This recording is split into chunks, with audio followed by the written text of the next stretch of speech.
Good morning. Welcome to the Thurston County Board of County Commissioners Agenda Setting Work Session for Tuesday, April 22nd, 2025.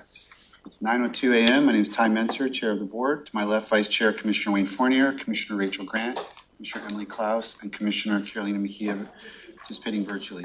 Public virtual attendance available on the Thurston County YouTube channel. Written public comment may be received up to 2 hours in advance of the meeting and will be distributed to the Board of County Commissioners. Action may be taken at this meeting. First up on the morning's agenda is a review of the proposed agenda for the business meeting of April 29th, 2025, which is next Tuesday, a week from today. That meeting called to order at 2 p.m. Pledge of Allegiance led by District 4. Commissioner? Me. That would be you? Yes. Wow. Yes. Start practicing. Land acknowledgement, approval of agenda, and then we have a series of presentations, and I'll let the clerk maybe explain what the approach is on these. Good morning, Commissioners. Amy Davis, Clerk of the Board. We have reformatted the presentations part of the agenda. And I'll start at the top. So on April 29th, we'll be recognizing Christy Peters, who has received the Local Hero Award presented by the Washington State Bar Association. John Thunheim will join us, and we will recognize her for that accomplishment. Then we have the proclamation presentation for Fair Housing Month. Chris Lester will be here to present on that and share some information about fair housing. We then have a number of consent proclamations. These are the proclamations that would typically fall on the consent agenda. But we've received some feedback from folks who were attending our consent proclamations that they weren't really sure when was the appropriate time was for them to speak or to provide comment or receive their proclamation. So to formalize it a little bit more, we thought we would include them under the presentation section. And it wouldn't be a full proclamation presentation with a readout, but perhaps just the chair or vice chair stating that the Board of County Commissioners now proclaims April 22, 2025 as Earth Day in Thurston County, and allowing the folks who are there for that one to speak their 4 minutes. The idea behind that is it also gets those that are here, just to make a quick comment, gets them in before public comment. And so it allows for them to come in and it's just a suggestion. Okay, so a couple of questions that I have. One is, so then, we're not taking votes on that. Right. Is that a problem? I mean, even on the consent agenda, we voted on it and it was a legislative act. Put it in both places. You just have them do the presentation and then include it in the consent calendar. Is that how it is though? Just note that on our proclamation presentations, there is no action by the board other than reading the proclamation to formally proclaim, so you don't necessarily Yeah, you're need right. to You're right. take it. So I guess that's okay. And then, is there a reason why poetry, it says proclamation and the rest say consent? No reason. That will be corrected. Okay. Other questions from the board on this? I guess just a little bit of clarification. So I think what I'm hearing you say is that generally we would kind of lump these all together in the consent portion of things, but feedback has said that we want to recognize each one individually and they'll all have a chance to come forward and say at least something. Yeah. Is that right? Because normally what they were doing is coming in the public comment section and they weren't sure, the presenters weren't sure when they should speak, when they shouldn't, should they fill out a card. This allows Ellen and Amy to round them up. And if it's not everyone will have a speaker, but if someone wants to send a speaker, we can do it at the top of the meeting and then they can get in and get out. Absolutely. It's more for efficiency. So then the next question I have would be that, so will we be taking pictures with each of these groups if they want them? So I noticed, I'll just say this, that I've noticed that there were a couple times where we've had groups come and speak, and then other groups who were here thinking they were gonna get a chance to speak and didn't get a picture and didn't, it's kind of like, so I we should try to come up with an idea around this. This is showing that there's been kind of changing Yeah. way of doing, so like before this, we were like, you know, it was like the Board of County Commissioners was super proclamation heavy and we were doing a bunch of this. And then this last year, we decided to try to focus on one each month and do like a larger thing, recognizing that that also meant that some of these other ones would be more like a check, you know, yeah. like check bike month. They're not gonna be the ones highlighted this month. But what I'm hearing is but then when you saw it kind of translate in some of the meetings, some of the folks that might show up for like bike month and they're not getting to be the, you know, they're not getting to be the ones that have the Sweet 16 birthday party. Yeah. They're the ones that where we say thank you, but they still get invited up to go say something, or they still want to go say it. So then they're doing it in public comment, and then they're like, what do we do now with, you know, and so like we're trying to, Because the alternative is we say no to most of these. Yeah. Like, we can't do this many. so Right, I now know. we're back to what we were doing, which means there's gonna be, and I'm not, yeah, it's- you know, I know you're trying to figure this out too, and so now we're going back to an hour and a half of, No, not quite, yeah. That's not the desire here on the presentation. So the desire was, rather than have them embedded in the consent calendar, we're just moving them up so that the chair or the vice chair can just acknowledge them. To Commissioner Grant's item, it wasn't our intention to take a photo with Right. each one, but to save the photo for when we do the big once a month. And if there are multiple groups in that big once a month, then we'll take the photos with multiple groups. But So maybe just let them know that. I just want to make sure that maybe we would communicate with them in case they are thinking, oh, should we hang out? Because we're gonna get a picture like all of these, you know. I think there's just some little bit of communication where we want to make sure we're very clear that you're gonna get a shot. We're gonna do this for time reasons, it'll be very quick and that they won't necessarily get a picture, but it's a great idea, yeah, Okay. we'll make sure, and what we can probably do is put a little, with Ellen and Amy, put a little, information that's standard, so each group gets it. you're right, that would Some- be great. Some wanna come out and just make a quick comment, to receive it, some don't. So our desire would, in this process would be to put it at the top of the meeting so you can identify it, but it wouldn't be a presentation for each We're single. not gonna read the proclamation. We're simply gonna say that we're proclaiming it. I will call for, is there a speaker that wanted to speak to this? Yep. If yes, they give their 2 minutes and we Yep. move to the next one. Absolutely. If not, we move to the next one. Yep. Okay, we'll see how this, Typically, the proclamation presentation falls on just the first meeting of the month, and all of the consent ones fall on the second meeting of the month. So there is usually some more separation between them. But this month, we had 2 proclamations to include Fair Housing Month. So, I'm pretty sure that 7's a record, so like, Yeah. you know, like this is a good month to try this approach because We'll we stress would test never, it. ever be able to do 7 Yeah. under the old way of Yeah. doing these.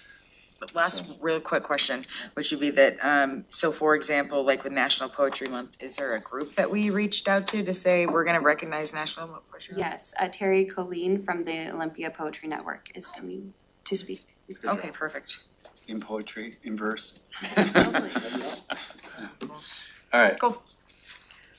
Very good. Well, this will be interesting. And so that takes us through that part. Any other questions or comments on items under presentations? Okay, public comment and county manager update. Any response to your planning, county manager? I don't have anything to report today. I may just give a highlight. Well, you know what, actually, I'm planning not to attend this meeting, so Jennifer will be Okay. acting in my stead. So we may give it just a quick overview of Bring Your Child to Work Day and thank all the staff that participated countywide by that. Can we Yes, go also ahead. announce the art fair Yes, during that time? we can announce the art fair, that would be perfect, thank you, Commissioner. Now there's a whole list of items, huh? And I'll be coming up with several more. All right, consent agenda is next, and we have items changing it up on me. I through XI, which is 11, I guess. We 1 will through be going 11. back to, Instead of A through, yeah, the Roman numerals will be on the major categories, and then the items will be numbered, it's just easier that way to track. So, yeah. no worries. I only have problems with the Roman numerals when it's like, there's like 17. You get the M's in there, the that's when I M's, start C, having problems. M, L, M's and B. C's, yeah. All right, so first up is sole source purchase for Corona Motorola radio, Corona? Essential Services. Bruce will tell us if that's right. Oh, coroner. Corner. Oh, coroner. Corner. Oh, coroner. It's a new word. I was thinking of the brand.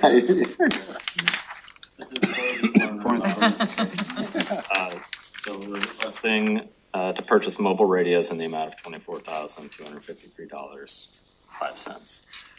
These radios are to improve the coroner's vehicles to be interoperable with the TCOM 911 radio system to provide interoperable, consistent, reliable communications. The radios are to be procured through a sole source contract with Motorola. County is leveraging TCOM negotiated pricing. Due to the large volume of prices for the TCOM upgrade, this pricing is the most advantageous for the county. The funding source is the coroner's budget. The coroner has indicated that this would be added to the first budget amendment of 2025. So Bruce, the original request from the coroner's office, they had indicated that they could try to cover it. But then they also shared that they would be coming forward to the board and asking for funding for this item in the upcoming budget amendment. Is that correct? Yes, thank you for that clarification. So maybe that's a conversation that we can have with our budget team and the performance team, so we can better understand that and report that back, because if they indicated they could cover it, and I want to make sure we can talk with our coroner, just so we can fully explain that to the board as they're making this decision. Questions on this item? Can you explain that again? So this is a request for additional funds. This But is a request initially- for purchase, Okay. and I learned this morning that This is an out-of-budget purchase that they're trying to say they'd like to make, but we need to put budget for it next year, is that? so I'm hearing it secondhand, so I think it would be best to have that direct conversation, but I don't know, Bruce, if you want to speak to that, but that's what I've heard. Yes, that is correct. Commissioner Mejia? Thank you. I want to remind the board, at our last meeting with the coroner, this was something that he spoke about. This was something where, reminder, I guess, for Commissioner Menser, when the grant came through for the body cams, the coroner had made a request, and just because of the price of the body cameras, we went with the body cameras that time. However, now TCOM has said that they can cover that initial piece, but the ongoing cost, that's why the coroner said he would have to come in and make future budget requests for that. So this was something, I believe it was at the last coroner's check-in or coroner's meeting with the commissioners that he brought this issue up. So we will connect our budget team with the coroner and be able to report out on that with a little bit more clarity next time we review. So there's an item for Yes, our highlighting for reviewing next week. yep. Just so that we have the information clear. Thank you, Bruce. Thank you, Bruce. Emergency Services is next. Amendment number 2 to subrecipient contract for Thurston County Special Operation Rescue Team, or SORT. Ben Miller, Todd, no, Kyle, just You get the set. County managers, assistant county managers, friends, loved ones. Hi, this is for an amendment to our contract with the SORT, Special Operations Team, which is housed with McLean Black Lake. This is additional funds. It's a federal grant. There's no general fund impact. It is an approved project through FEMA and the military department. And it's to purchase additional rescue equipment for the SORT team. So ropes, riggings, harnesses, helmets, all that fun stuff. So Kyle, maybe just for the record, introduce yourself since you're pinch hitting. Oh my gosh, I'm sorry. Kyle Bustad, Emergency Management Manager. Yes. okay. Money coming in. Any questions? No, thank you. Thank you. Let's go to item 3, sub 3, resolution to reclassify position systems manager, information technology.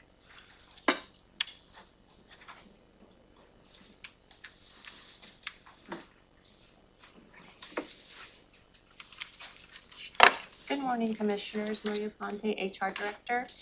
I'm presenting a request from the IT Department to reclassify a position to the System Manager classification. The department's need is based on growth within the department and an increase to onboarding and expanding technology solutions throughout the county. The units within IT include applications, desktop, GIS, network, project management, and security. IT supports existing infrastructure and implements new technologies. While these two disciplines must work together to create a cohesive technical environment, they provide different functions. The current IT structure combines maintenance and operations with project and portfolio management, both reporting to a single point. And I'm emphasizing that because of the span of control there. IT has 34 active projects with many more waiting for resources to be assigned. After reviewing the request, IT submitted by IT, HR verified that the requested classification fits. It's a non-union position, so we do not have to vet this by the union. And the increase in the two classifications is $2,400 a month, and the position is funded through internal service rates. And IT Director is here if you have any specifics, questions about the request. Questions for Maria or Sherry? Commissioner Grant? So is this kind of a cleanup step from like the reclassification from last year, or is this just something new that we're wishing we could do and adjust? It's a new request. It's a new request, so it's not a holdover from prior requests.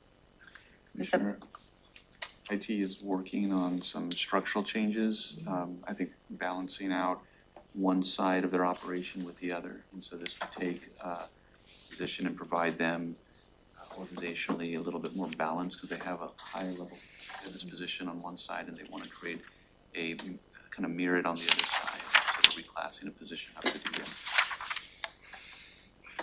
Okay, and I guess just for me, I'm just gonna say this out loud that, I mean, I don't, it's fine, but it would be really nice to understand the budget of IT and be able to have something to look at, to be able to say, you know, what has IT done with their positions over the last year?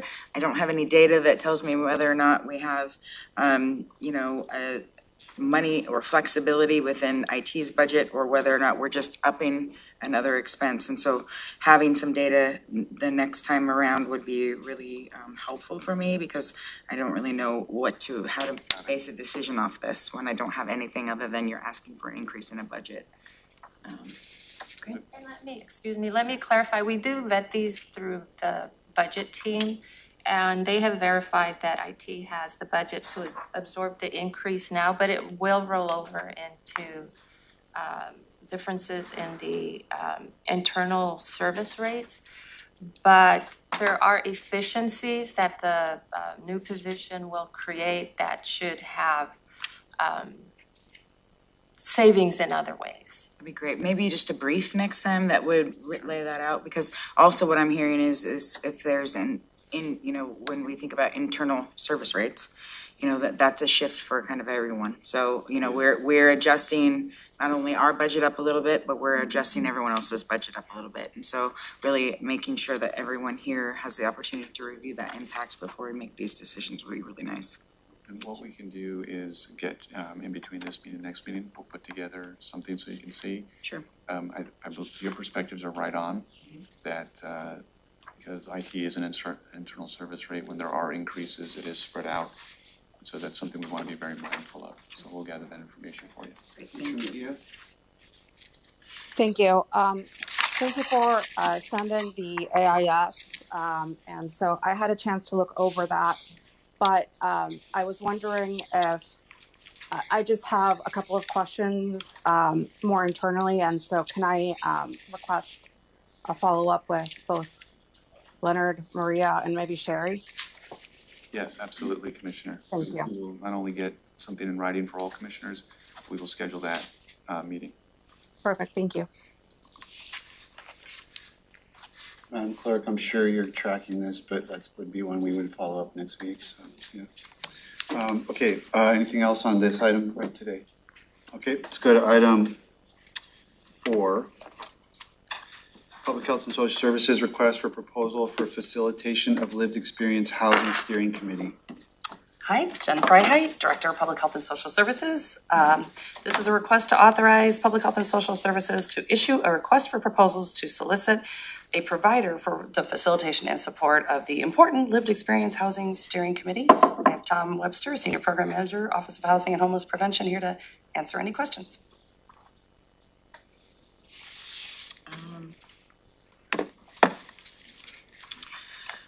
So do we have a budget for that?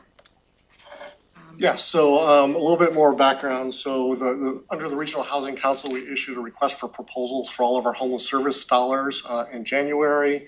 One of the items within that request for proposals was a set aside that the Regional Housing Council approved for $50,000 to identify the facilitator for this group. As part of the application process, we received one application. The Homeless Services Advisory Board made a recommendation not to move forward with that applicant. They were inexperienced.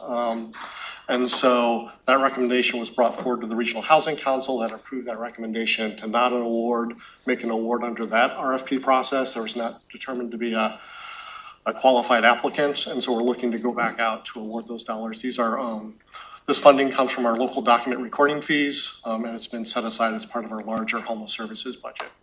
So in June, we'll be bringing forward to you a long list of awards to approve. But because this one did not move forward, we're looking to issue this RFP so we can hopefully get a contractor in line by July 1st. Okay. So I'm curious, I mean, I don't have the flow chart memorized, but there's a number of steering committees that, like, they have to be associated with the home funds and things like that with the RHC.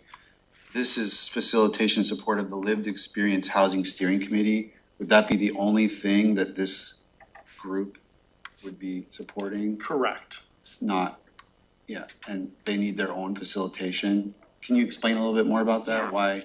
They just help develop the homeless plan, the homeless housing plan, is that? Yeah, that's one of their key activities. So one of the practices from the Department of Commerce is to create a system for getting input for those with lived experience into our homeless services system, including the 5-year plan. So we do have the Homeless Services Advisory Board and the Affordable Housing Advisory Board made up of local subject matter experts. Those are staffed by kind of our office staff. The Lived Experience Housing Steering Committee is a little different. It's kind of separate because of their lived experience. They receive a stipend for participating in that group, and so we need a provider to help manage those stipends and facilitate a kind of professional facilitator to support that group. Okay. And they provide input. We had one before, or is this? Yes, okay. This group's been around since 2021, I believe, or 22. But it's time for the contract to be, and the same person that's doing it might reapply or may not, we don't know. Yeah, so the current provider is Partners in Prevention Education, and they did not reapply to continue. Commissioner Grant?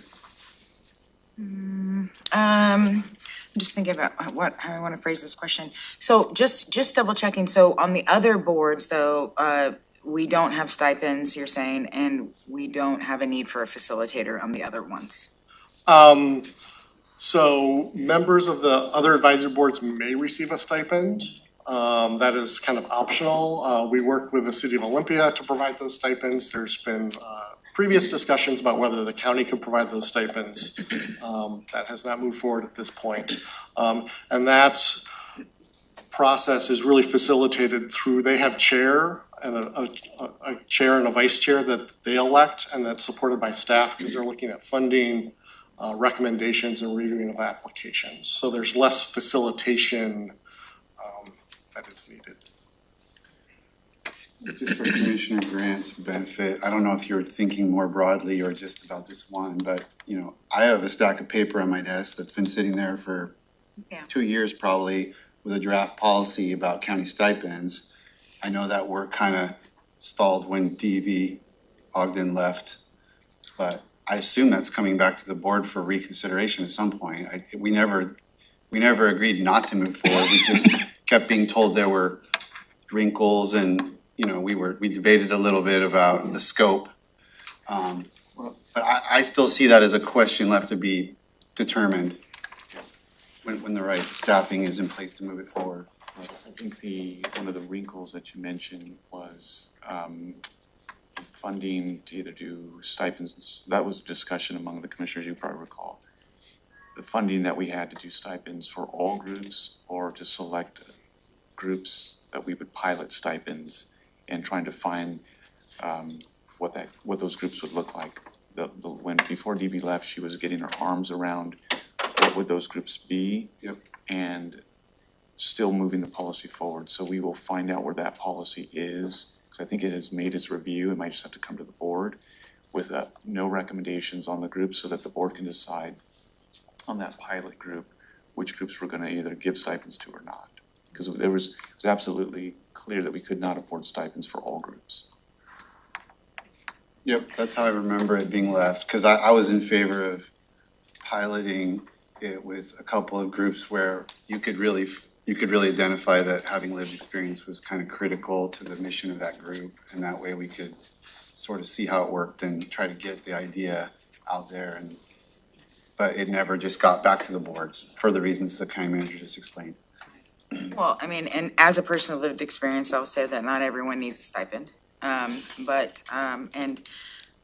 guess that the thing that's coming up for me is just kind of the optics on it, that I want to make sure that I'm understanding what 50,000 or what the work of a facilitator needs to do for this group, because all of our other groups don't have a facilitator.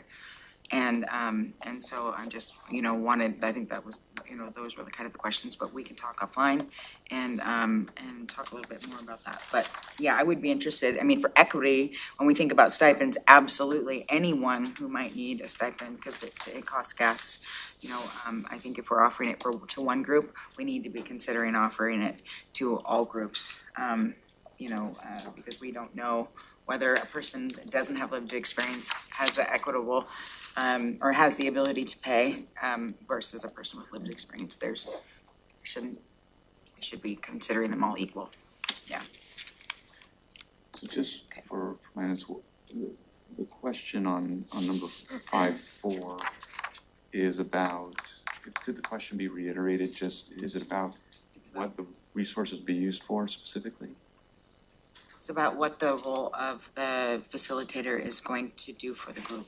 The scope, I guess what the scope on the RFP for you mentioned one thing, there's some admin that's not involved in other groups because of the stipends, but there may be some other roles of support that we wouldn't, that I think that's what Commissioner Grant's asking for, and I'd be a little generally a group curious about it. of committee would work on a plan or something like that themselves, but they also usually are staffed by someone on someone's team. So just was wondering, yeah. Do you have that information now, Tom? Yeah, kind of broadly speaking, the group is really kind of self-directed in terms of identifying ways to strengthen our homeless response system and providing that impact to make sure, and reviewing our strategies to ensure that they are kind of equitable and are not going to increase disparities within our homeless response system. So it really becomes, and it kind of matches with some of the things the state is doing of using advisory boards of folks with lived experience is seen as a best practice to provide that input into our homeless response system to make sure it's addressing equity issues. Yeah, and I will just say this, that, I am one of those people appointed on one of those boards, so State Advisory Council on Homelessness. I'm a person of lived experience appointed on that board. And so it is a statewide, incorporated practice. I just am wondering about you know, what facilitation and what output that group has, so. Happy to provide more Yeah. information. Okay, anything else on sub 4? Thank you, guys. Yeah. Move on to sub 5, which is amendment number 5 to the Washington State Department of Health consolidated contract. Yes, this is a request to approve amendment number 5. The consolidated contract providing an additional $7,283 for a revised, I know, right? I really overinflated that. For a revised maximum consideration of $5,655,660 for the duration of January 1, 2025 through December 31, 2027. There were just some minor additions to this amendment 5. Part of this was because of that COVID vaccination money that was initially cut off at the end of March. It is now extended through June. So that is what this amendment basically covers, the statement of work on that particular funding source. Questions on 5? Nope. Okay, let's move on to 6. Setting a public hearing on proposed ordinance amending Thurston County Code, Chapter 830, lot discharge and industrial pretreatment regulations. Yes, this is a request to set a public hearing for May 20, 2025 at 3:30 p.m. or as soon thereafter to accept public testimony regarding the proposed ordinance amending the Thurston County Code, Chapter 8.30, the lot discharge and industrial pretreatment regulations. And we have season-long Division Director of Environmental Health here to answer any questions.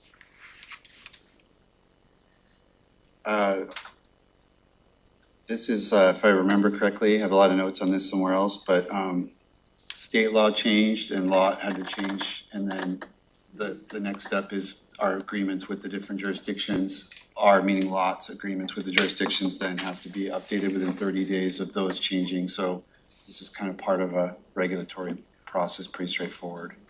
Is that accurate? Okay. Any other questions?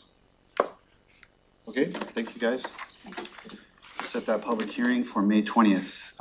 Next up is contract award for laboratory services for water samples. Yes, this is a request to approve the contract with AmTest Laboratories for laboratory services for processing water quality samples in the amount of $58,500. And I have Stuart Whitford here as the Environmental Health Program Manager to answer any questions.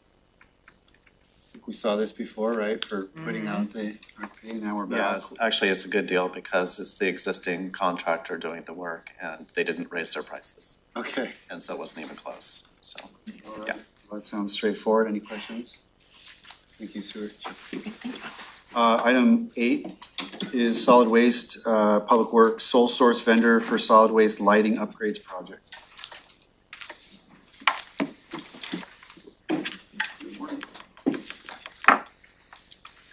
Okay, good morning, commissioners. Public Works has 3 items coming up. Karen Weiss, Public Works Director. To my right is Jeff Bickford, our Solid Waste Manager. So the first item that we have is a request to approve a contract to Wilden Energy Solutions as a sole source vendor for lighting upgrades at the Waste and Recovery Center. The current lighting is really outdated, much of it's inoperable, and so Puget Sound Energy, which is our service provider out there for electrical, conducted an audit and identified lighting improvements. So this project is intended to lower our operating costs, reduce energy bills, reduce environmental impact, improve the space, and really supports our employees' safety and health through the improved lighting.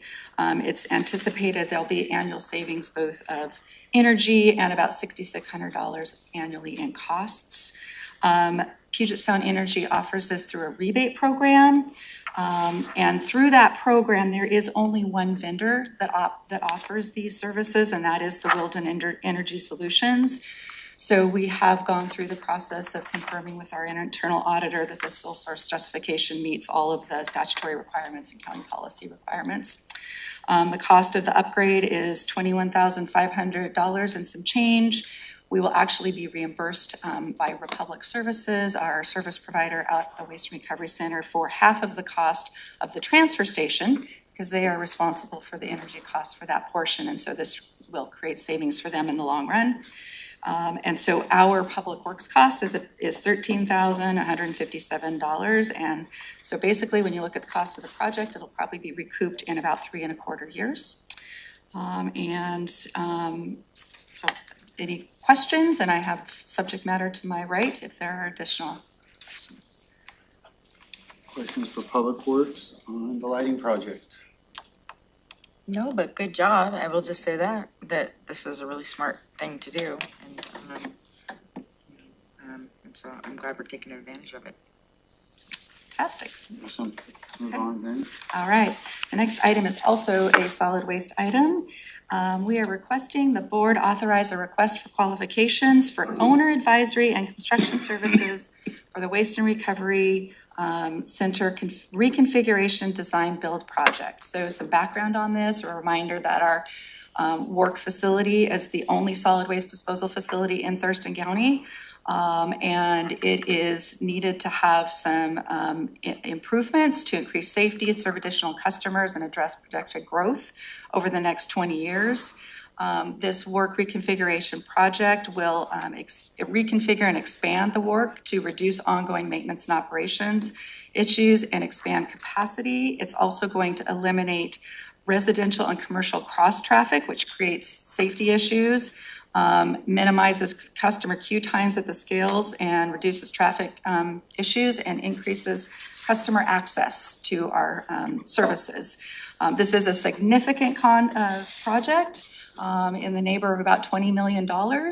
And so it's going to be very highly complex, requires a lot of coordination between our county staff, the design team, and the construction team, because we need to maintain operations during business hours at that facility, since it is our primary solid waste disposal facility in the county.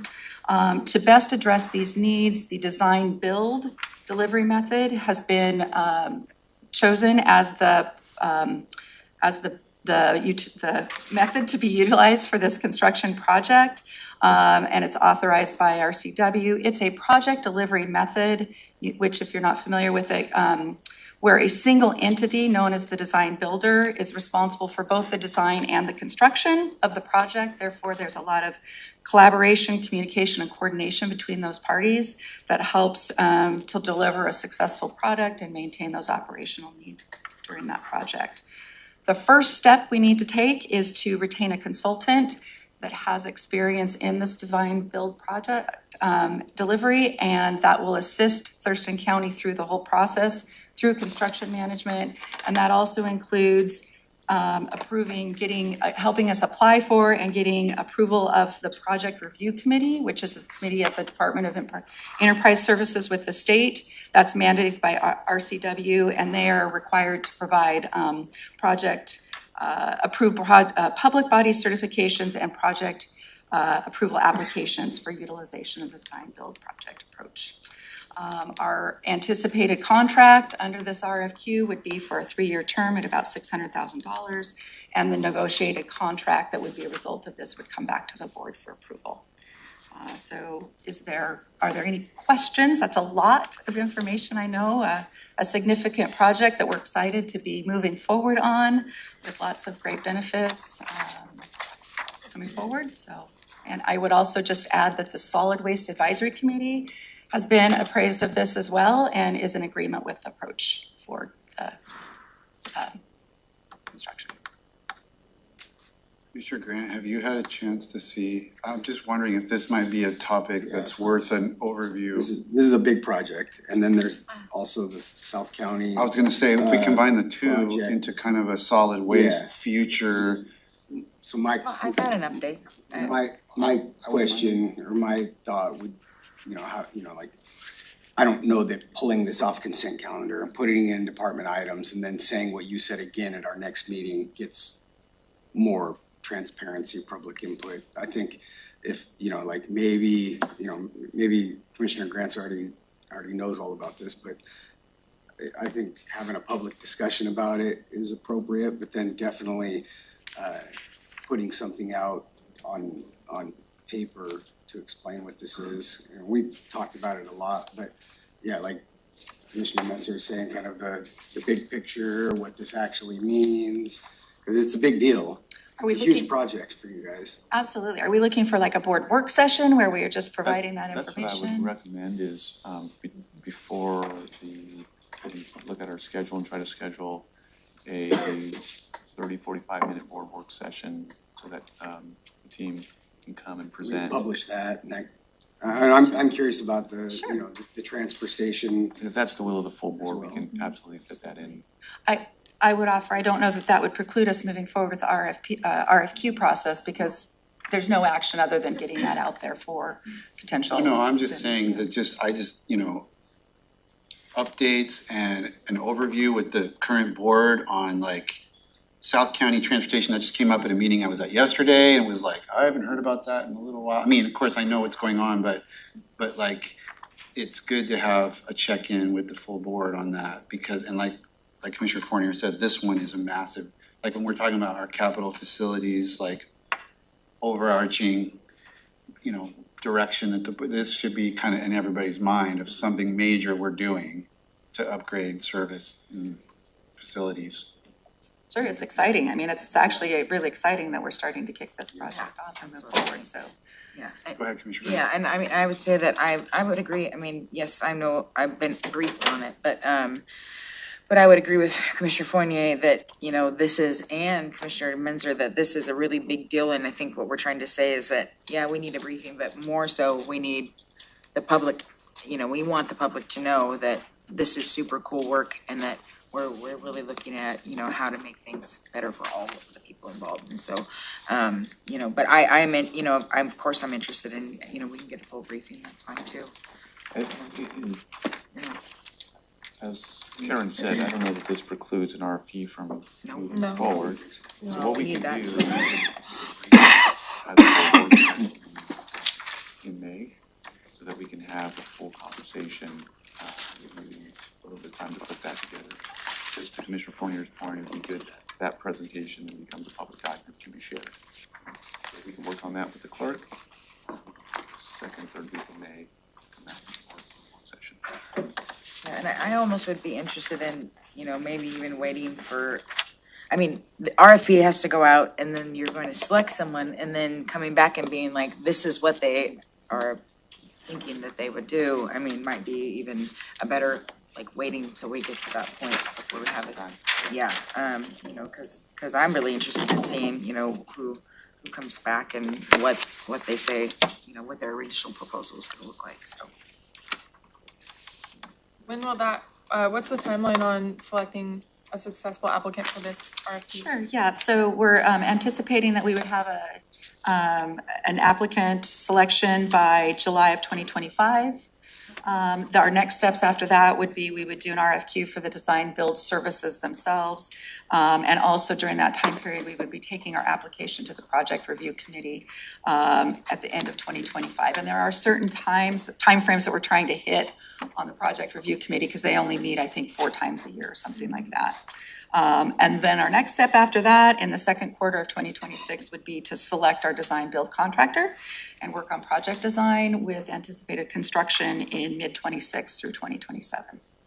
Perfect, thank you. Yep, sure. So this proposed agenda has no department items. To me, this would be the leading candidate if we wanted to have one, but I guess I'll look to the board. With the work session coming, is everybody okay with keeping it the way it is, or does anybody want to make it a department item? I'm good with it. It was, I thought it was gonna go one way or the other, but I really like the idea of doing a broader briefing and really getting to hear the nuts and bolts. Okay, then we'll just keep it where it is. All right. Thank you, guys. Go to your last item, I think. You have one more? All right. Thank you, Public Jeff. hearing to consider water use efficiency goals for Thurston County water utilities. Okay, and Tim Wilson, our Water Resources Manager, is joining me here. So this request is to set a public hearing for June 3rd, 3:30, to consider water use efficiency goals for Thurston County's owned water utilities. Washington Water Systems must periodically establish water use efficiency goals, and that's required by statutory requirements and the Department of Health through a process where customers are given an opportunity to participate and provide comment. We have engaged in that process. We are nearing the end. Our engagement activities included virtual meetings in all of the water utility areas, service areas, Boston Harbor, Grand Mound, Tamashan. We had an open house at the Tilley campus on April 15th to further engage the community and information on the efficiency goals. We've provided website information. We've provided flyers that went out in utility billings to the customers. So it's been a full, a broad engagement effort. We have now developed the water use efficiency goals for the 3 service areas, which include both the demand and a supply side goals. And that is to set those goals for the next 10 years. The next step in the process required by statute is to set a public hearing prior to the board adopting a resolution adopting these water use efficiency goals. So if there are additional questions, Tim is our subject matter expert on that. Questions for Tim? Nope. Nope. Okay. All right, thank you. The voucher list from March 24th. Any questions there? Commissioner reports. Chair? Yeah. We have one addition to the agenda, which is an item for IT, if you'd like to join. This was emailed out yesterday. It's an item that was inadvertently left off of the agenda. And we'll get it added before next week. It's placed at your seats. It's the contract with Lumen. Israel Road, 5-year term. Good morning, Sherry Ilg, IT Director. This is coming to you because it's a 5-year agreement for internet connection to the new building that the Sheriff's Office will be moving into at 1111 Israel Road. This will provide redundant network for them at $633 a month plus tax. And if we do a 5-year contract, then those prices won't increase over the next 5 years, so. Commissioner Mejia. Thank you. Sherry, and is this the fob? I'm thinking about like that location, so does that mean we're not going to be providing internet services and are we gonna get some cost savings from that? So this is for the new building, right? The FOB currently has cellular towers on top of it because they took down the satellite that was providing internet, but we are gonna bring forward a request to put Comcast into that FOB building.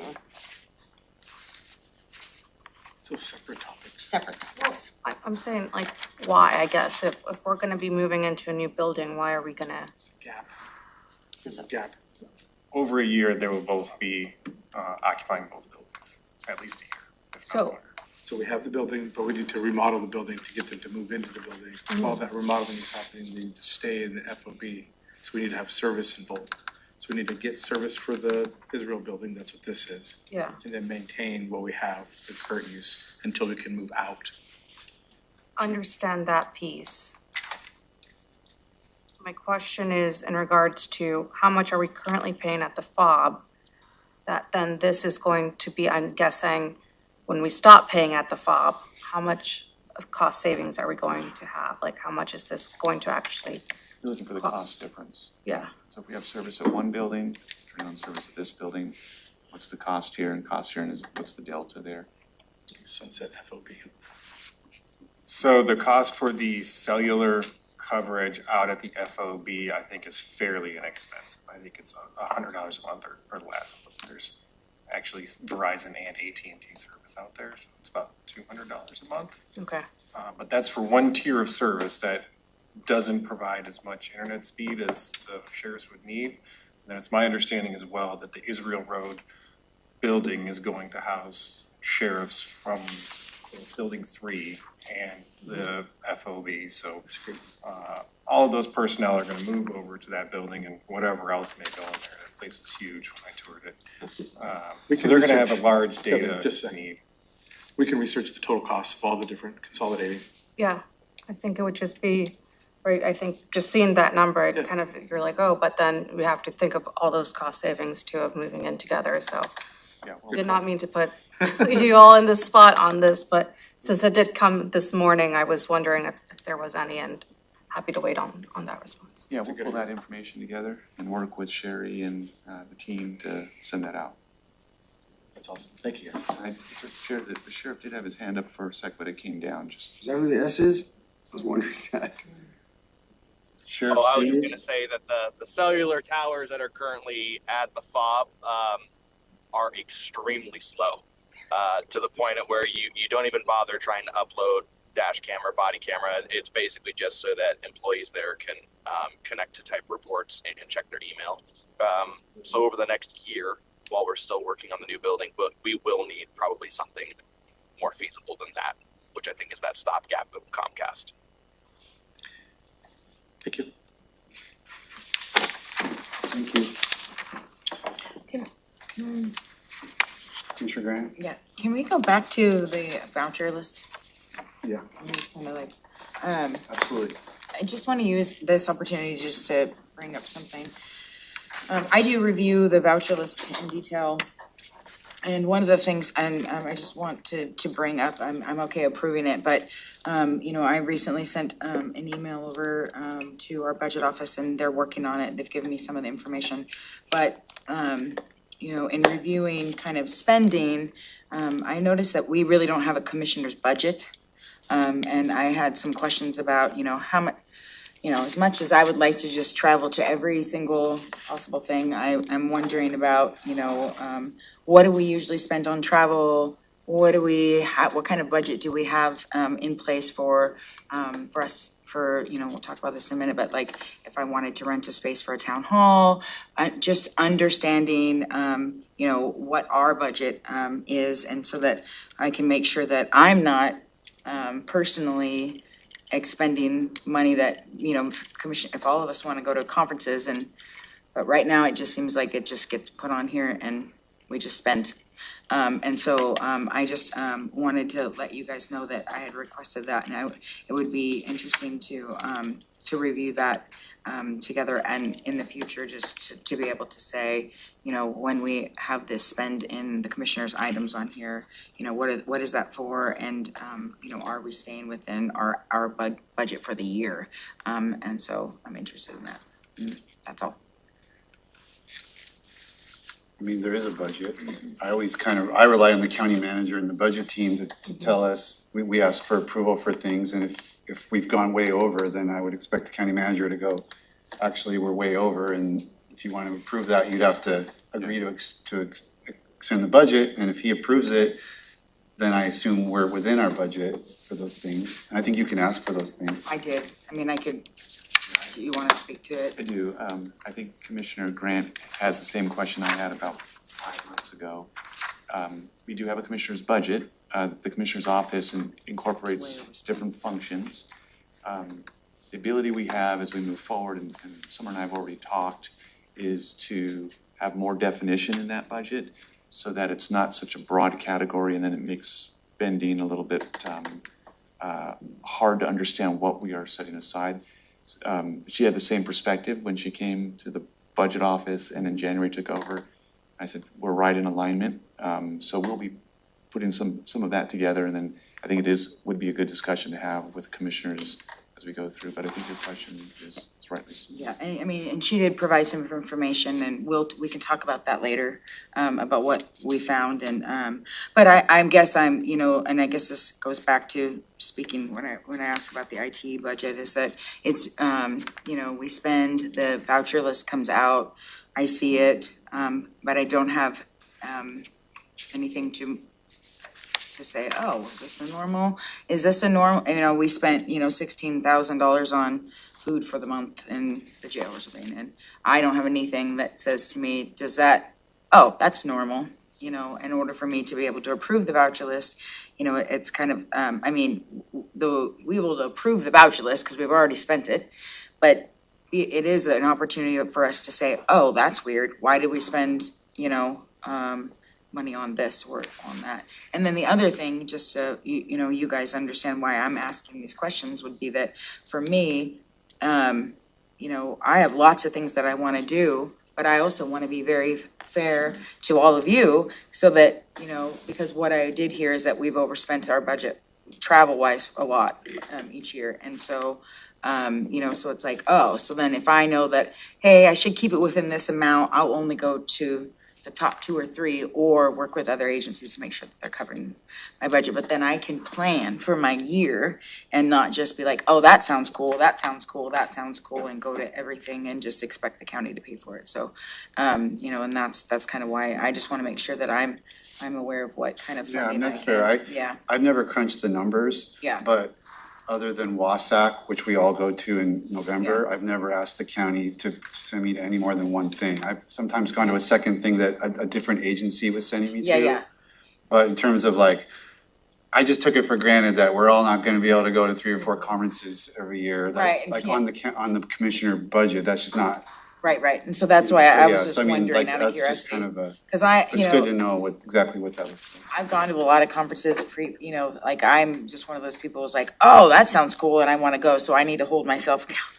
So that's what I'm trying to do, yeah, yeah. It's a great question to ask. I think we can provide greater detail and at the top of the year, kind of go over some of that so that you can plan accordingly. And that's what budgets are for, they're for planning, so. Yeah, exactly. We look forward to working on that and providing information. Sure. Cool. Okay, very good. Moving on then, I guess, to advisory boards. This morning I have 2 items. There's one included in the packet and then I have an additional handout.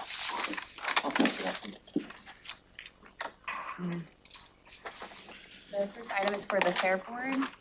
John Murphy has applied for the vacant District 3 seat and is eligible for appointment and also has been recommended by the Fair Board. I also met with Mr. Murphy. He asked for a meeting with me. Seemed like a great candidate. So I'm fully supportive of his appointing as soon as possible. Really as soon as possible because the fair is coming and they need the help. So I think we should get him on there like yesterday.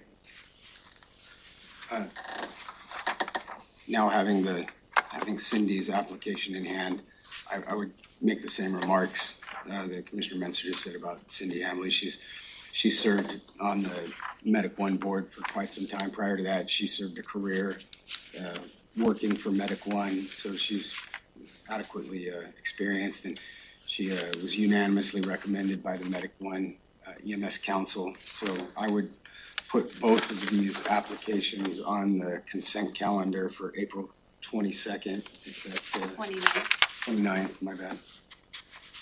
Is there EMS is not listed as Yeah, a it's not listed. vacancy? Correct. Is- So what's the deal with Correct. that one? Cindy has applied for reappointment. Okay. Yeah, it's And one is of those ones where she's already been in that position and. That's fine with me. I'm good with those 2 appointments moving forward. Totally. I do have a question, Yeah. otherwise. I just reached out, so I sit on the Lewis Mason Area Agency on Aging. I'm Yes. getting that down. It's starting to come out of my mouth in an easier way. And there our Thurston County representative stepped down a couple of months ago. And we did have 2 applicants for that, and I reached out to them to say, what's the process on this? I mean, is it something that they do, or is it something that we do?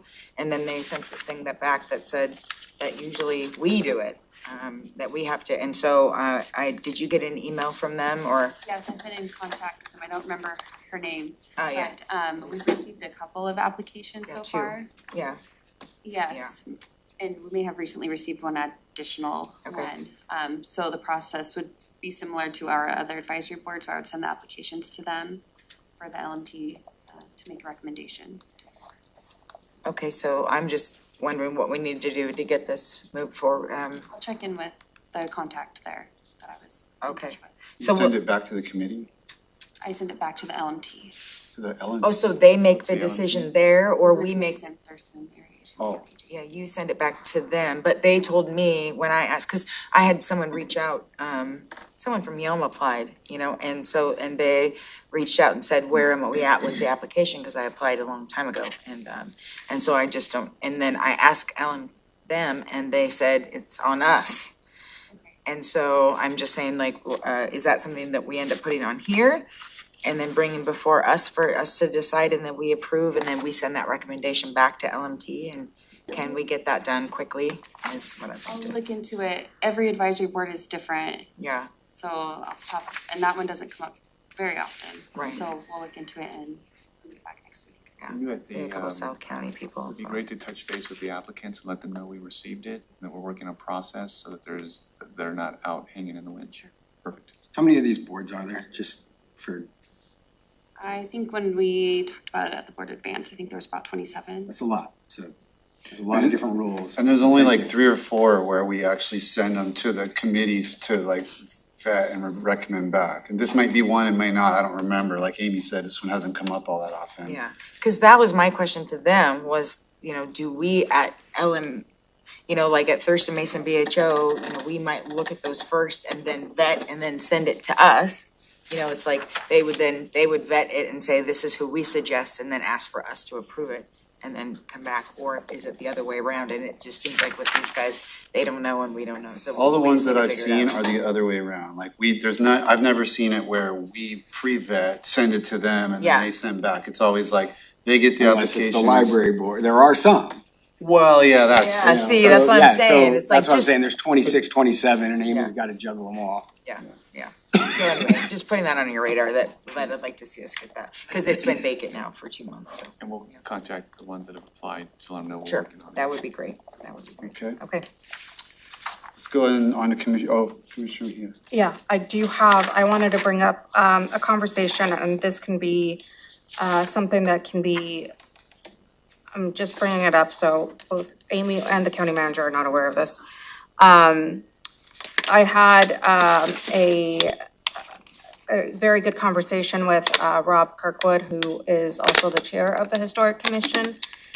And having those conversation with him and knowing about the alternate seats, one of his recommendations was that instead of having those seats be alternate, that they be actual seats with voting rights, because it will help with recruitment. And then another part of that is for seat 14 and 15 to be youth-ish, 15 and up. So that way they can have, as they're going from events to events, one of the difficulties they've had is moving all of the things from event to event with their presentation. I'm not sure what I can't remember the word right now. But again, this is the first time I'm bringing it up, and I know that there is a process to go through, so kind of would hope that we would have a conversation about this, the makeup of the Historic Commission and the membership in the future. I'd love to have that conversation. We've never really talked about them. I kind of, you know, I've had different dealings with kind of what they do and how they hand out funding, but I'd love to learn more about what they do. Yeah, I would agree that I think that's great, and if they wanted to come do like a quick, you know, something to us and ask us for some action on adjusting those 2 positions, I think that'd be great. And youth, I love that idea, because we really need to be able to carry the history on. Sometimes youth for a historic commission is still like 65 years old. Yeah, I know. Which is kind of Anybody funny. under the age of Yeah. 45. They're like the young members of the board. Yeah. Seeing that there's a majority interest, we will schedule something for a work session to discuss the Historic Commission. Commissioner Mejia, that young guy that you presented an award to at Bertha Park, I asked him, he's like a Boy Scout, and he got a special recognition from the county, and I asked him what his favorite subjects were, and he said history, so maybe he's a Maybe I'll reach out to him and be like. for one of those seats, so. All right. Okay, thank you. Let's go to Commissioner item 3, sub 1, letter of support for State Route 510 Yelm Loop Phase 2 project and State Route 507 Roundabouts project. Yep. Yeah, I almost forgot this was even happening, so, we're gonna read what I wrote, because I don't know. Mayor DePinto reached out to me to ask if we could put together, a letter. I prepared 2 letters, one, that we would all sign or one that I could just sign, and, you know, if we didn't get, full support here, so, you know, really, we are just really trying to make sure as we come into the last week of session that people understand, how important, the Yelm Loop is going to be, and, you know, traffic is one of our main, discussions happening, everywhere I go in Yelm, and so I'm just asking for, all of us to support a letter that will, kind of hopefully give some emphasis on supporting our transportation projects in Yale and the funding that goes along with them. Any? Yeah, I'm all for signing it. This is, I think this is how we bring up these items and commissioner items. The letters of support, I think are, absolutely appropriate for these work session meetings. I am curious about the next two because those would be final actions being taken. And so I'm a little hung up on how those are on this, but I guess those will come up next. Those are certainly business meeting items, but I am all for signing on a letter of support from the county commissioners. If it's a project that we've supported in the past, it's a project that I fought for funding really hard for previously for us to get, and Public Works has fought, really hard, so it's right on track with. Commissioners, if I could suggest that we also just tag in our lobbyist. Absolutely. I know she's tracking this item for us, and see if there's any guidance that she would have on the best approach. Obviously not taking away your desire to want to agree to this, but that might be helpful. You mean tagging her to kind of go behind the scenes and the emphasis on, hey, this is really, excellent, that's great. And then see if she has any intel for us on the best approach. That'd be great. I would just add, she is very aware of this topic. So. Yeah, I know that we've spoken to. Yeah. Yeah. So we've got. But we are directing the full board signature on this draft letter, is that correct? That looks like so far there's a majority to do that. Thumbs up. Everybody? Okay, thank you, guys. And I don't have any, it's well written, so I don't have any, So the clerk will take care of that. Okay, and so you'll take this and put it on the fancy thing. Get Okay, everyone's signature. excellent, okay. I think the big question on that is timing, so we'll check in with our Yeah, we lawyers need on to do that timing. pretty, well, we need to get this out pretty quick, I would say, like I today. think that's the question we want to ask our lobbyist, is to make sure that her concept on timing aligns with what would be most effective. Well, we have, right, that's fine, We have board direction to do it, so. that's totally fine. Okay. Okay, next up is item sub 2, internship agreements. There's a proposed motion. This is a follow-up from the discussion we had last week. So I guess go to the county manager in terms of where we are with this item. Yes, we brought this item forward so that we could bring before the board consideration on the ratification of the site agreements. We were able to work with our prosecuting attorney's office. They identified that that site agreement would need to be signed by the full board. And based on the conversation that took place, we wanted to bring this back to the board as soon as possible.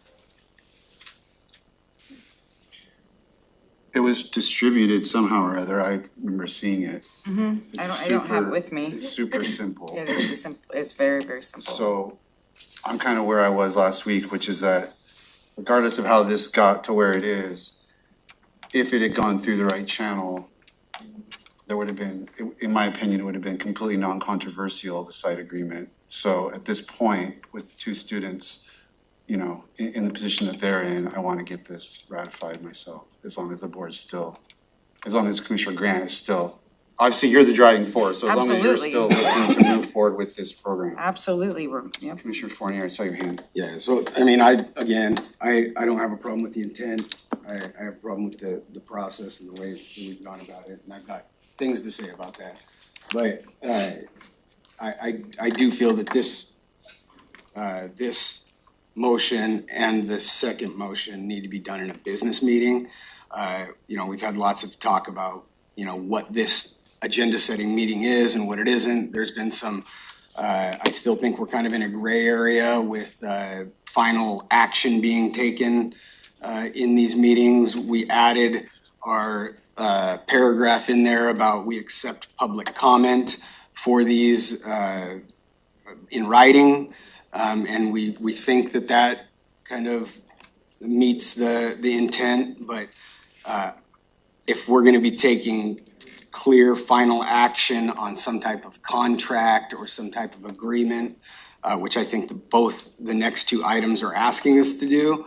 I believe those need to be done in a public meeting where we know that we've met all the requirements of the OPMA, and public comment is slated because final action is taking place.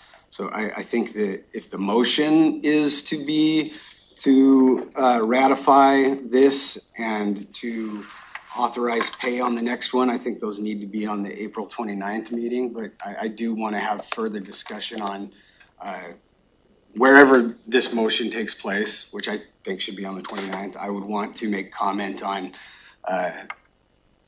why it's important that we uphold our process. Okay, any other Commissioner Mejia? Yeah, no, well, I'm wondering if, I guess I'm looking towards staff for the questions that Commissioner Fournier has asked in terms of, is this in the appropriate place? And Yeah, this can be here because it was posted in advance notice.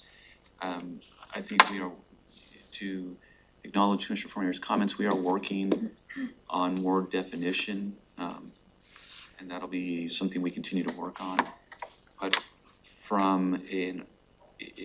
can this happen? Yes, it can. It was posted. And Clerk, I don't know if you want to speak to it at all. If there's anything else you'd like to say? The agenda outlines public comment, public comment opportunity for these items. And so far, I have not received any public comment.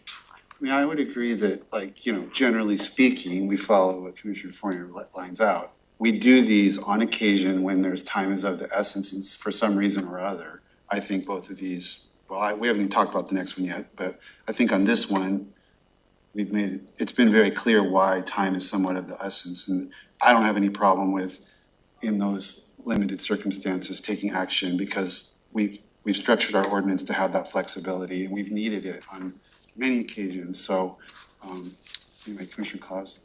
Yeah, I agree with that. I think that this is a great way to get, formal motions on an agenda between business meetings whenever we need to, especially with the business meetings only happening like around every other week typically.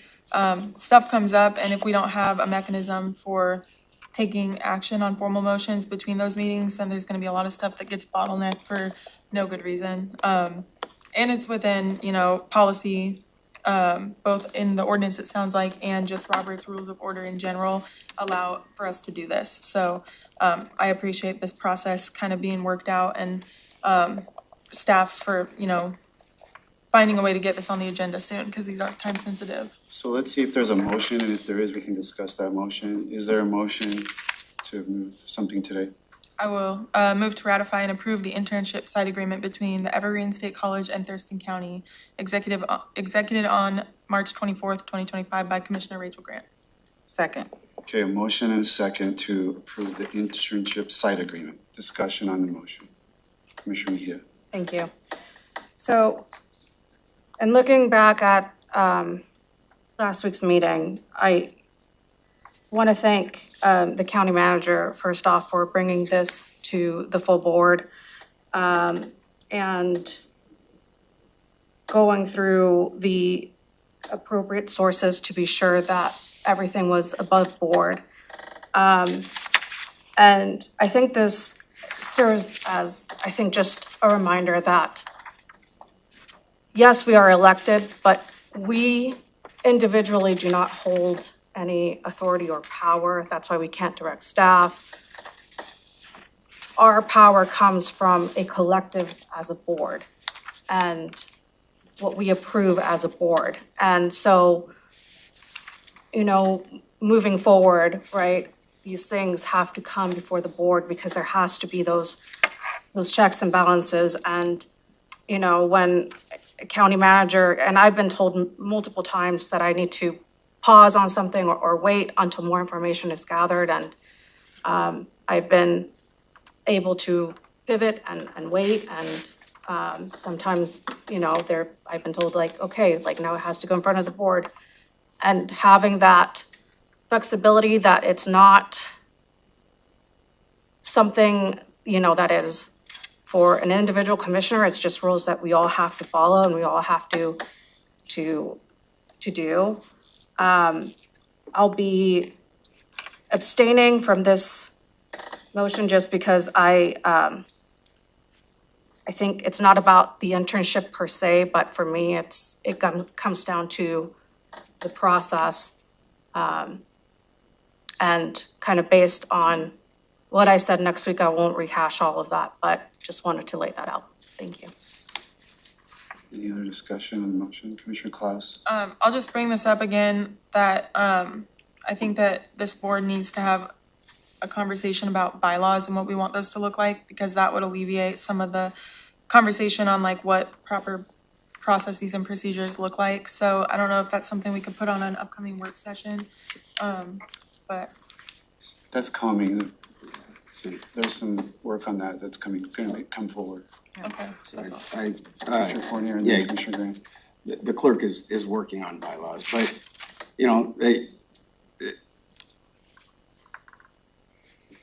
trying to think on how to say it. Bylaws are important, but I mean, it's a big mistake. We, just as Commissioner Mejia said, we don't have individual authority to go out and bind the county in a contract. That's local government 101 when it comes to legislative authority. So, it's important that we sometimes slow down. There's reasons that government moves slowly, and that's to ensure that, things are done correctly. So, when it seems like things are going fast, you're probably doing something wrong. So the intent of this initiative, I think is well and good, and I understand that, but I have to stand in opposition to it based on process and setting a bad precedent. I think it's really important that, the only place that, accountability can take place is here amongst each other. We've learned that quite a bit over the last, year and a half. And so when it comes to, if something's done out of order, out of place, we have to step in and we have to say, how we should be doing things. And this is not how we should be doing things. Setting a precedent, here at this board that it's okay to go out and sign a contract or sign an agreement and then come in and have it ratified is the wrong message that we want to send to every one of our elected officials and our directors. I think that, if this exact same thing was happening with the sheriff's department and they were, actually Sheriff Edwards, he bragged this up that he did this exact thing when he put the county for a helicopter several years ago.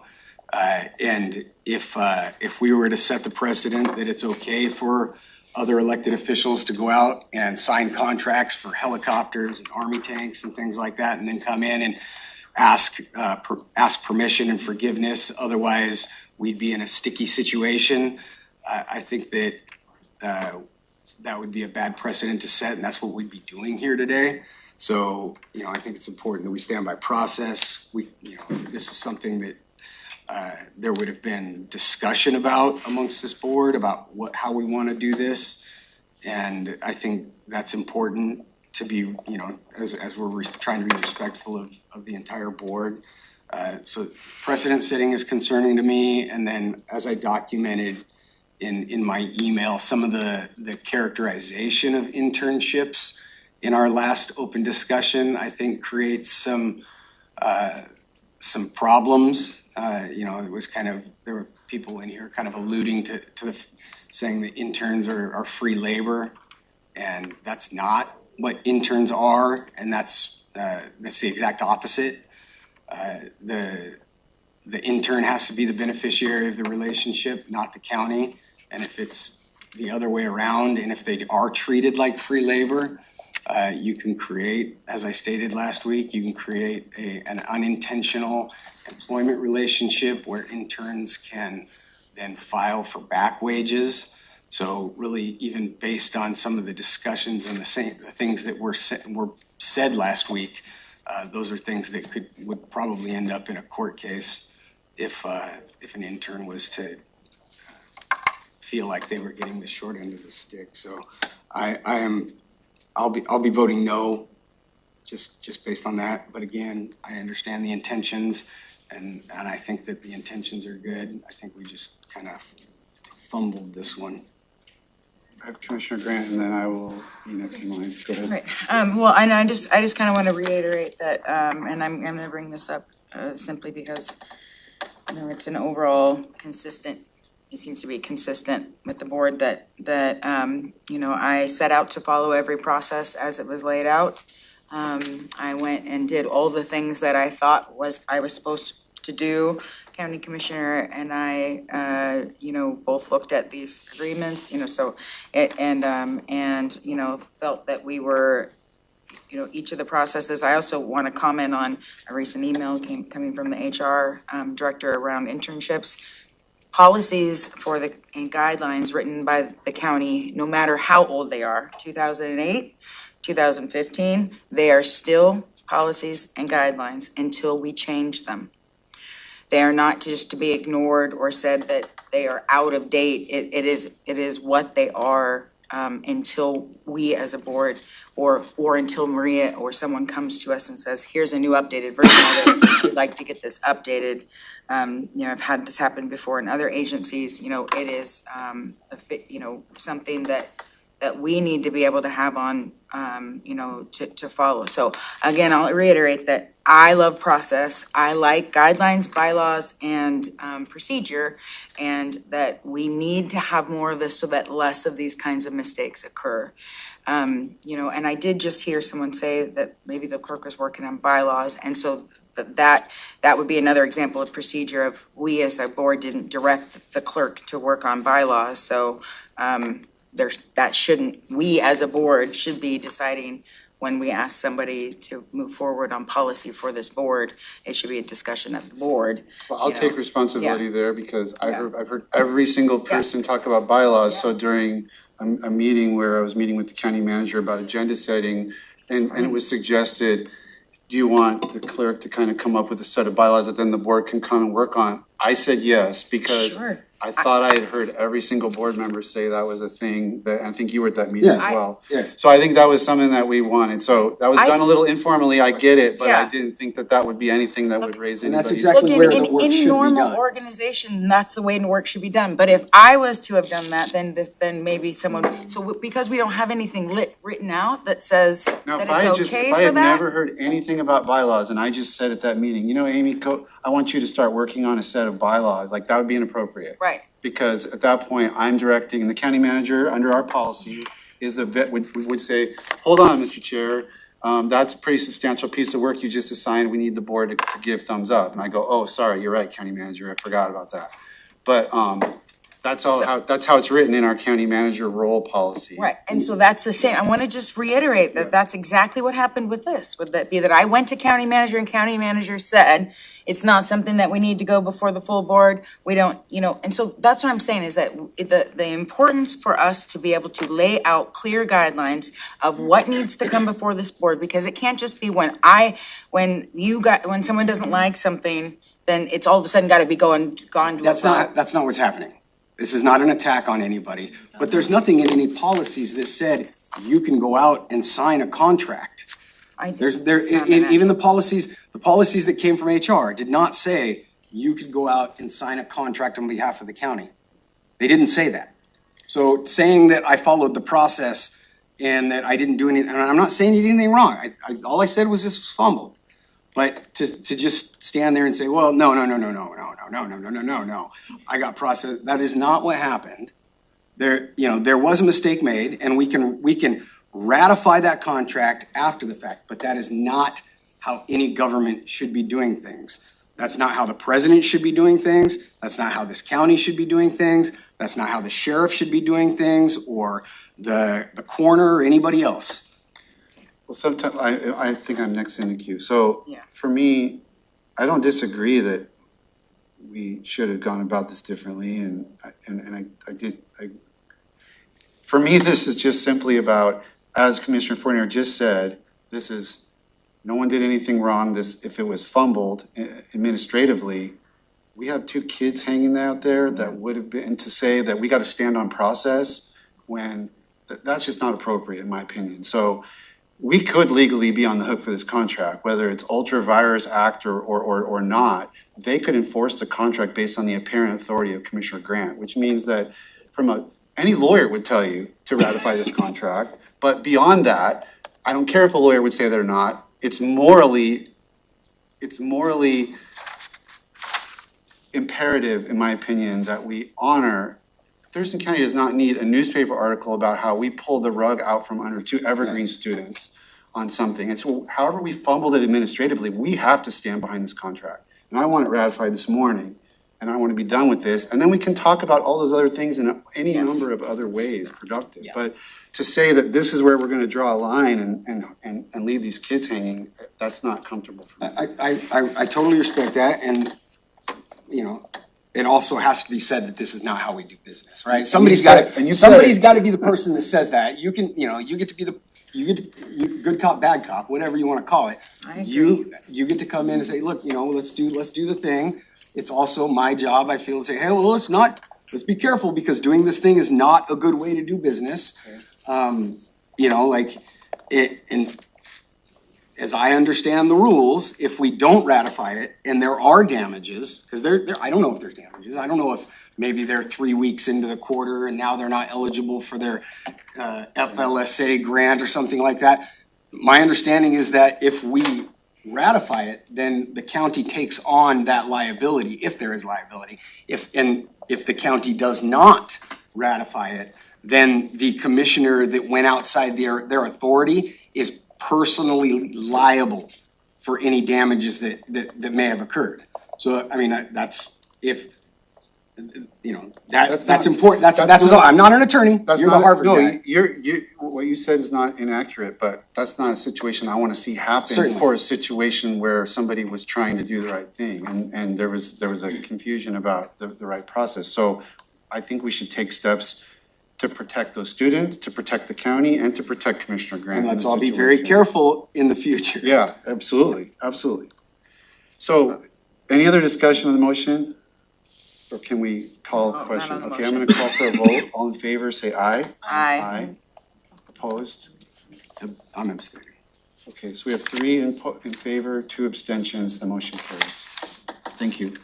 Can I now bring just something briefly up, and I know then we can move on? I want to make sure that we have at least a quick discussion to make sure that if there's a process that I need to follow, that we all need to be involved in, you know, that I'm, as a county commissioner, am I allowed to hold a town hall?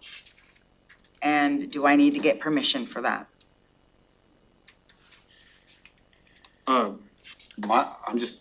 I would think absolutely you can hold a town hall. Permission would be if you need county resources and money for some aspect of it, then you would need to have the county manager if it's de minimis, or the board if it's something more substantial. Outside the use of your EA. What's de minimis? Sorry. Or if county staff are going to be present. Yes. Outside of your EA. Your EA you could assign to be part of that, but anybody else. So if you want county staff there, then that's something that the board should be aware of, and because then they're representing the county, not just the commissioner. But if it's something you're doing without county staff, then I don't know that there's approval needed. If there's a rental cost for a hall or a venue, we would need to bring that back for board's consideration, because that's not something that we do. But If I get sponsored. then that, yeah, Fine. that's fine, because it's really, you're doing it from your office. Right, and de minimis, when we say de minimis, as far as, you know, am I allowed to use pencils from the drawer? You know, I mean, that's what let's just make sure we get that clarified, that, you know, if I need some Post-it notes and some papers, that would be okay. But anything over $100 maybe would be considered over de I think minimis? just touching base with the county manager, if you have questions on like because that's who we go to. I mean, and so if you have any questions on like, oh, this is, can I, just touching base with the county manager Be a and, good thing for the bylaws maybe to throw in $100. I mean, that Yeah, sounds I about think right to me. there should Like be if very you're clear spending rules. hundreds of dollars, Yeah. we should probably kind of know about it. Anything over $100. 10,000 reams of paper. Yeah. But yeah, no, I Yeah, mean, any county resources that are like over $100 could be considered, something that needs to go before the board on behalf of an office. That seems totally fine. yeah, if you're gonna be printing a lot of like things, like I remember for past town halls I've done, I printed out newsletters and information for that. I just let the county manager know, like, this is for the town hall, this is what I'm gonna be printing off. Does it fit within those standards? And I got the green light for it. Again, I think just touching base with the county manager, and then the county manager can be like, okay, you're fine, or we need to bring this in front of the board. because he'll know how many, if we're all communicating with him, then he'll know like that it's fair between all of us, right? Like, okay, Carolina wants to, print over the course of a year, thousands of things, and no one else is asking for that. Well, maybe that's something to raise, but, you wouldn't know that, right? If you're just, that sounds, okay. So let's go to item sub 3, which I see Sheriff Sanders is still here probably for this item. It's called Sheriff's Office Coverage of Court Services. We also have, thank you, Chair, our HR Director, Maria Ponte, joining the table. I think what we'll do is we'll allow the sheriff just to start by giving a bit of context as to the situation. Sheriff, can you hear us okay? See, the S is going. Zoned out. Turn him up a little bit. It looks like he's still muted. We heard you for a moment, kind of soft, and then we didn't hear you. I'll leave my video off. Can you guys hear me? Yeah, we can hear. Go ahead. And did you hear County Manager's intro? Yeah, I did. I do have to run inside for an academy graduation here shortly, but long story short, I briefed most of you. The courts advised us 2 Fridays ago that on the next Monday, they were going to have 4 in-custody trials. We advised them that we don't have the manpower for that. They explained kind of a too bad scenario that you have a constitutional duty to bring these inmates to the courthouse. So we put that detail out to our court deputies. The way that it worked at Thurston County is because trial is so unpredictable and so inconsistent and gets continued so many times. All of our trial details are overtime based. We don't have trial deputies. We do have 8 court deputies, and their job is to do all the other court functions. So in addition to the 4 in. Oh, no. Lost him. What I will say, Commissioners, is we are working out. Go ahead. Welcome back, Sheriff. There we go. Okay. So in addition to all the different we had and we had no one to mandatory at that point in time. So the only thing we had left to do was we opened it up to patrol deputies. We did get 6 patrol deputies who stepped up and worked the detail because they were working out of class. I mean, this whole operation violated multiple pieces of CBA. It was work that corrections deputies would have been paid double time to do. So we authorized the payment of double time to the patrol deputies. And then the following week, we were notified by HR that we didn't have the authority to do that because the patrol deputies do not have an MOU with the county for double time. So what we are asking for in this instance is a one-time payment of the $1,653 in half-time payments that we believe the patrol deputies are owed. Oh, no, unless you have any questions on some of the places that were skipped due to the technical issues. I understand what he's saying, that the corrections deputies would be getting this pay had they worked that job, but they weren't available. My question is this time sensitive, or is this something that can be placed on the April 29th? It is time sensitive, Commissioner, and again, this is not a approach that we would recommend normally. It's time sensitive because and Maria can explain the details, but by taking this step, we want to be mindful that we have folks that were committed to a level of pay, and we have a chance to, and while payroll is still being run, to get them that pay if that's the board's desire, and to avoid some of the outworkings of potential concern from the unions, which they've already signaled that we need to sit down, HR, the sheriff, and I would even say Superior Court, we need to sit down on how to figure out how to do this better and the operational flow. I will say, just to add to what the sheriff has said, Superior Court has communicated that their workflow of notification, they strive to give that in advance and not, for it not to be last minute. And so if there's a perception that information is coming late, then they are wanting to address that because they believe that they want to give as much notice as possible. And so I think that Judge Skinder, in his communication to me, was very open that he doesn't want to provide that information late. They don't believe they have, but if there's some type of communication breakdown, he wants to resolve that. Rhea, would you speak to the timeliness of this item? Yes, why this issue is time sensitive is that we have to meet with two separate unions because this is across bargaining units. And the employees already work the detail and they will only receive time and a half versus double time. So we need to get to the table and sort through multiple issues. And so we want to ensure that these individuals that's stepped up and helped us in a pinch are appropriately compensated and not make them wait too long. Sure. Sorry, I was writing when you said the part about, all I heard in one of your sentences was time and a half. Could you clarify? One of my questions was about the double time pay. Is that just typical for any patrol or corrections, like all overtime is double time, or is it time and a half usually, except for in cases like this? Can you kind of explain? So for a year and a half, maybe 2 years, we've had a memorandum of understanding with corrections deputies. There is a staffing shortage with corrections deputies.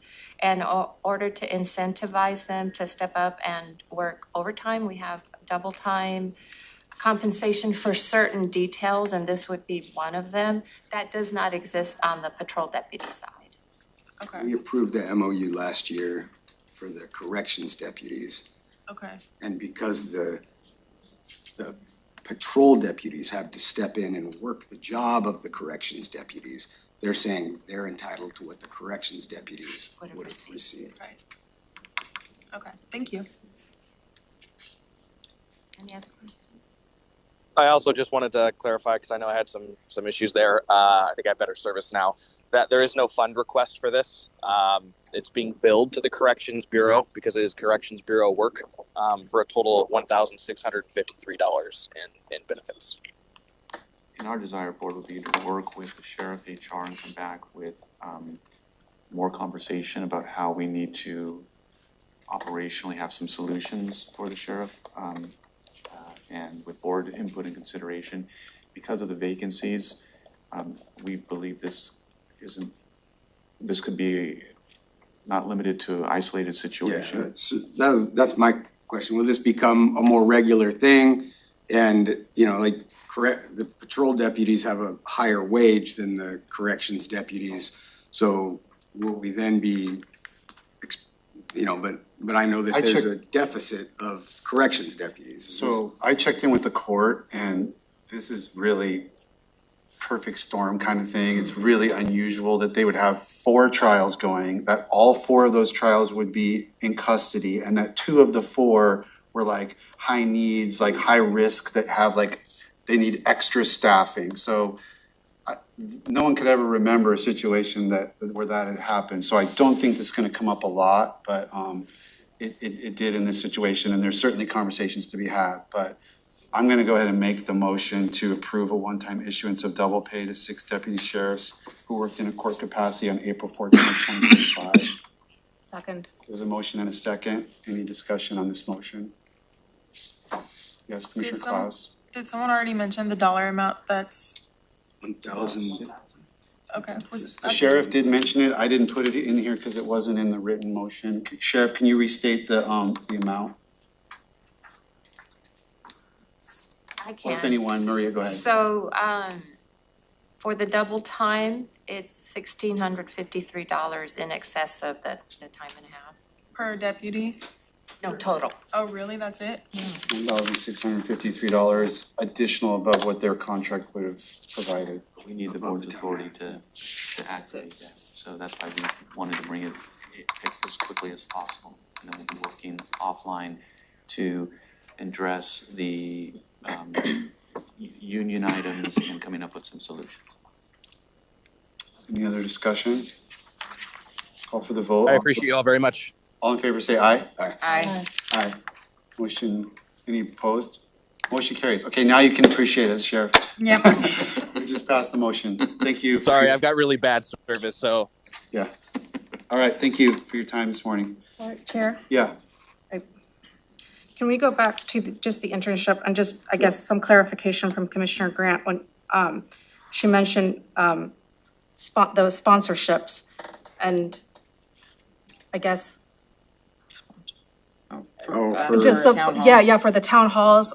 There's rules around taking There's just like the donations. sponsorships, just, I would guess, just check in with the county manager and legal on those, just because if we're, I'm not sure who, if it's like for your own campaign that you were talking about, but just so it's we're in the clear about if we're requesting like anything from anyone, then that it's just.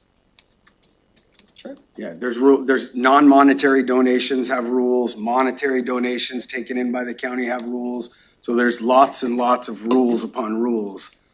I've never thought about that one for. Yeah, I haven't either, so yeah. But I know like at the city, we had a set limit on non-monetary donations, and those would have to go before a board, for the council, and different limits of non-monetary versus monetary would have to get approved by the legislative authority, just like a contract would. So, good point.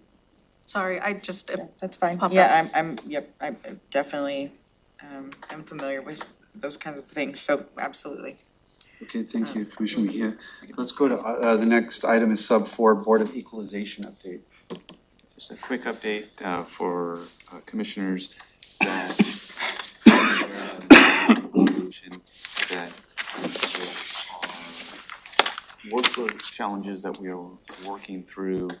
We recently met with Assistant County Manager to map that out. We look forward to bringing that back to the board with some proposed solutions on how we continue to keep the flow.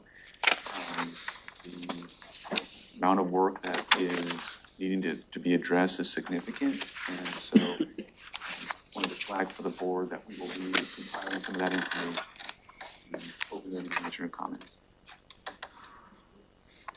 Thank you. And I've heard a lot about the BOE. I have a lot of constituents who have reached out with their frustrations about the timing of the BOE. Thank you, County Manager, for working on solutions. I guess, like, I would say, or I would move, if appropriate, not sure, but I would like to give direction to the County Manager that once he has all of those, all of that, the new process laid out, that he bring forward that information. And we have a work session with the board, because I believe that we really need to address the 3-year lag that is happening right now, and see if there's any other solution, or if it's an additional investment that the board needs to make. I would like to have that conversation. It's not really a motion, it's more a direction. Sounds like what he's doing. Is there Yeah. something different, additional that you're trying to add to what the county manager summarized? I would like to know the numbers of the 3-year lag, right? Specifically, how many people are filing year by year. I know that people are getting so frustrated. They're filing an application every year. And, right, that's increasing the numbers, but Not helping. it's not probably helping, but people are just, they're not hearing back. And they're, you know, Creates we're, confusion. yeah, it's creating confusion. I have one, for example, who's trying to sell the property, but wants to get this figured out before they sell the property. So therefore, it's like holding this whole process up, and it's creating this, this burden on this constituent, because, you know, they've been waiting for 3 years now, and they're like, where is this? Like, why have I, you know, why is it taking so long? And so, I just want to be sure that this is coming up to the board. Thank you again, County Manager, for flagging this and bringing this up and working on solutions, but. I have a 1957 book from Wasack. From the. About the county board of, and about county government, and one of the things that stuck out to me was that back in that day, the county commissioners were the board of equalization, and if there was a city bigger than 20,000 in the county, then 3 city council members had to sit with the 3 county commissioners to do all of the board of equalization. So we always have the opportunity to jump in and. I mean, if that's what clear it this backlog takes, like, ourselves. I'm like every Monday we'll be here, right? But I think it just creates, it also creates a burden in the assessor's office. I know that he's talked to us before, and so Yeah. I just, any way that we can help clear that jam, I would appreciate it. Thank you for this That comment. same book that has the fireworks stuff that you were talking about? Yeah. The other story from that book was that it was on the chapter about county commissioners, it was saying that there was all the different sub things that we do, and one of them was public hearings. And as an example about a county commissioner public hearing, they said, for example, commissioners in Cowlitz County had people that wanted them to ban fireworks in the rural area. 50s this is. So the commissioners held a public hearing. Over 100 people showed up, and passions were so overflowing that the commissioners decided to take the unusual step of putting it on an advisory vote on the next election because they didn't want to deal with it. And on The whole thing was speaking to you. on the advisory vote, the community overwhelmingly voted to ban fireworks in the rural area. This is in the 50s in Cowlitz County, but that issue just has not ever gotten any easier for county commissioners as the decades have rolled on. It's been funny. I don't know if you'll share your book. I want to Yeah, read it's it. I interesting. wanna read it. Very interesting too about elections and how they were handled before mail-in voting, which is not that long ago, but anyway. Okay, so Board of Equalization, and I guess I'm gonna ask, I mean, we kind of knew about this. I'm wondering what prompted this little update on your end. Yeah, what prompted the update is continued feedback from the community we've been receiving, and the fact that about maybe a week or 2 ago, we're workflowing this out. So I think that when we look at the Board of Equalization from an operations standpoint, I'm looking at the fact that it needs some operational support. And I will be talking with the assistant county managers about, is it time for us to consider moving the BOE out of HR? HR is a very small department, and we're getting them focused on their core competencies. BOE kind of falls outside of that. It's very process driven. There's a lot of interaction with the assessor. And so we'll be having that dialogue. So that's, I think, those two things converging is what. No thoughts on where it would be housed? Not at this point, not until I talk to the assistant county manager. And can walk through. I think where we're at organizationally is there's a lot of things that we need process to. We have operated as a county with a framework, but then outside of that framework, there's a lot of oral tradition. And we have 2 assistant county managers who approach it differently, but get to process that way. And in their departments, you'll see CPED is very process driven. Josh Cummings built process. Public Works, you've all have seen, very process driven. They built that process. And I think that's what we're going to be benefiting from, as you made the commitment even before I got here to invest in another assistant county manager. You supported the direction to move one of the assistant county managers out of a budget role into an operation role, and having to focus on operations because there's just so much need for it. And we will start to look at how we produce that. They're working on setting up their teams. They're working on getting the right folks. The addition of a central services director is huge. because a lot of that is there's a connectivity with the policies of the county, but also connectivity with the commissioner's office. And so I see a future where we're gonna build that highway and we can start going in a lot of, I agree with many of the commissioner's comments today. That clarity will help alleviate some of the ambiguity that happens at this level and will only allow us to perform better and more efficiently.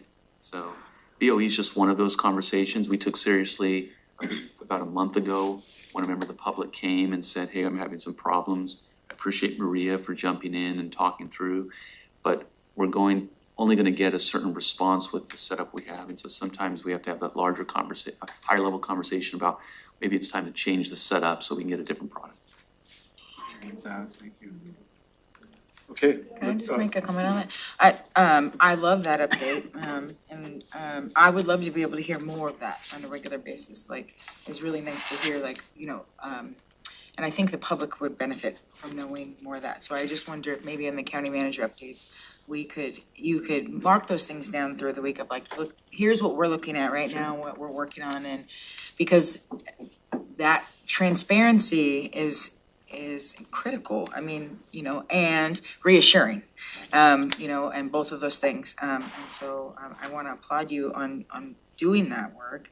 I think that I'm hearing in Yelm, lots of CPED issues. I'll just say that, permits, always complaints about permits. But as long and whenever we are able to say out loud to the universe, like we are looking at our internal processes, we are improving, we're setting direction, and the things that have to come before us, great. But also, just if they didn't have to come before us, you could say that out loud, and then people would understand that we are not just hanging out watching things go down. Yeah. So that'd be great. Thank you for the feedback, Commissioner. Yeah. Okay, we're gonna have an executive session. Do we want to take a break? Yeah. Break, let's do that. So it's 10:54. Let's come back at 11:10 and we'll pick up our executive session. I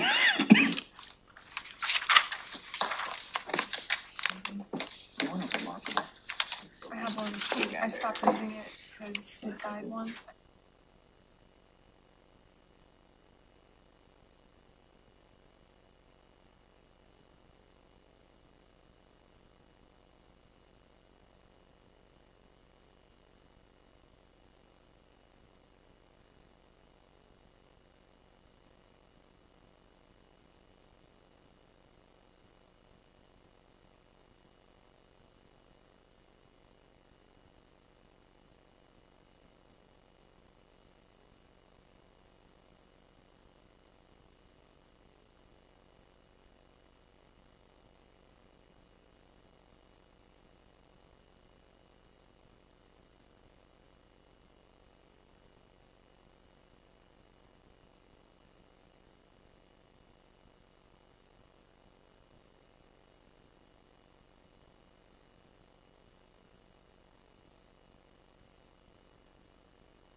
Okay, it's 11:12. We're back from a short recess on our agenda setting work session for April 22nd, 2025. We're up to sub-item 5 under Commissioner items, which is an executive session pursuant to RCW 4231-10-1I to discuss with legal counsel representing the agency matters relating to agency enforcement actions, or to discuss with legal counsel representing the agency litigation or potential litigation to which the agency governing body or member acting in an official capacity is or is likely to become a party when public knowledge regarding the discussion is likely to result in an adverse legal or financial consequence to the agency.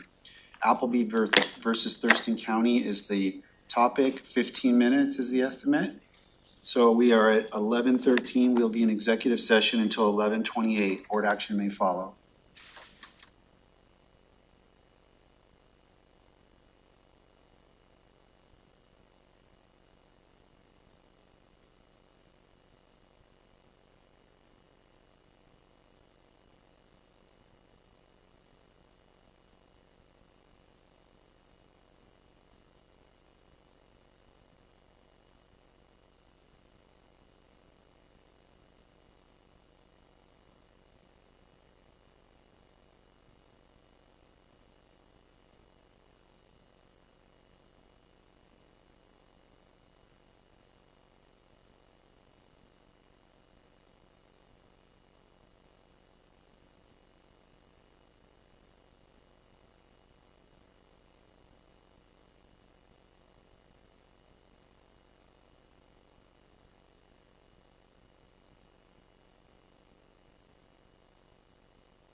Okay, 11:28, we are out of executive session.